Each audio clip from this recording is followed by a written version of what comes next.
شہادت امام حسین کے بعد ایک نئے امتحان کا آغاز ہوا.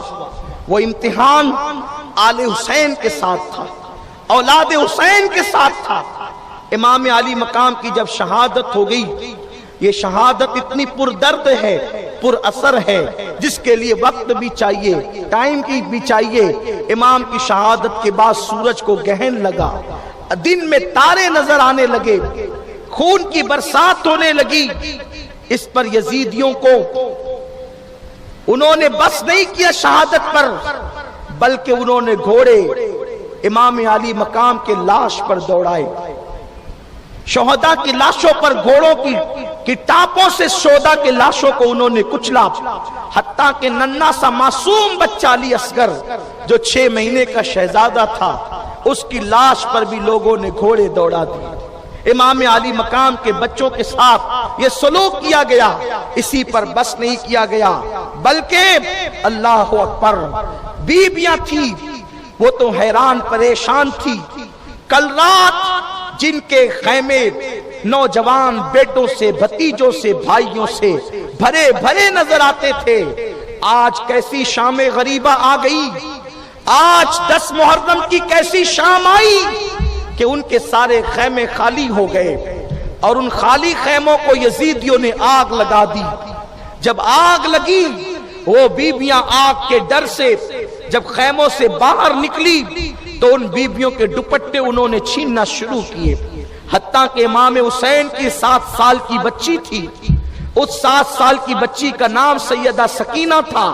شہزادی سکینہ کے کان سے انہوں نے بالیاں کھینچی، اور ایسی بالیاں کھینچی کہ اللہ اکبر، سکینہ کے کان کٹ گئے. جب سکینہ نے کہا بدبختوں، تمہیں نہیں پتا ہم نبی کی اہل بیت ہے، اور ہمارا دل دکھانے سے نبی ناراض ہوتے ہیں، نبی کا دل دکھتا ہے، قیامت میں کیا جواب دو گی اللہ کو. اس بچی نے جب احتجاج کیا اور ان کو نصیحت کی کہ تم نے ایسی بالیاں کھینچی کہ میرے کان کٹ گئے، تو ان ظالموں نے معافی مانگنے کی بجائے سکینہ کے چہرے پہ تماچے مارنے شروع کیے.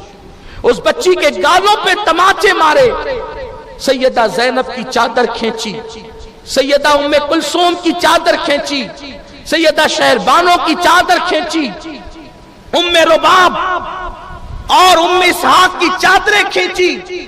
امام علی مقام کی بیویوں کے ساتھ انہوں نے یہ سلوک کیا، اور اس کے بعد وہ سب لوٹ مار کر کے جب سکون پا گئے تو انہوں نے اونٹ ذبح کیا جشن حسین میں کہ حسین کو ہم نے قتل کر دیا. شام کا وقت ہے، سورج کو تو گہن لگ گیا تھا، سورج غروب ہو گیا تھا، دن میں تارے نظر آنے لگے تھے. شام ہوئی، وہ شام غریبہ ہیں. آج سے 1377 سال پہلے کی محرم شریف کی 10 تاریخ کے بعد جو 11ویں شب آئی، وہ شام غریبہ کہلاتی ہے. امام علی مقام کی لاش پر گھوڑے دوڑ چکے، علی اکبر کی لاش پہ گھوڑے دوڑ چکے، عباس و قاسم کی لاش پہ گھوڑے دوڑ چکے. بے گور و کفن نبی کے شہزادے کربلا کے میدان میں پڑے ہوئے ہیں. وہ شہزادہ حسین عید کے دن جس کے کپڑے ان کا بابا نہ لا سکا، مولا علی اپنے شہزادوں کے لیے عید کے دن کپڑے نہ لا سکے، تو وہ شہزادہ حسین نے نانا کا دامن پکڑ کر کے کہا تھا کہ نانا مجھے کپڑے نہیں آئے، مجھے کپڑے چاہیے. تو رسول پاک نے فرمایا تھا بیٹے صبر کرو. تو امام علی مقام نے کہا تھا غلاموں کے بیٹے کپڑے پہنے، نبی کا نواسہ عید کے دن کپڑے نہ پہنے. تو اللہ کے حبیب علیہ السلام بے چین ہوئے، دروازے پہ دستک ہوئی. آقا کریم نے عرض فرمایا کون؟ عرض کیا گیا یا رسول اللہ آج حسین کا درزی آیا ہے اور کپڑے لے کر کے آیا ہے. آقا کریم نے مسکرا کر دروازہ کھولا تو وہ درزی مدینہ منورہ کا رہنے والا نہیں بلکہ وہ سدرہ کا رہنے والا جبریل تھا جو حسین کا درزی بن کر آیا تھا. عید میں کپڑے نہ آئے تو جس کے لیے جنت کا جوڑا آتا تھا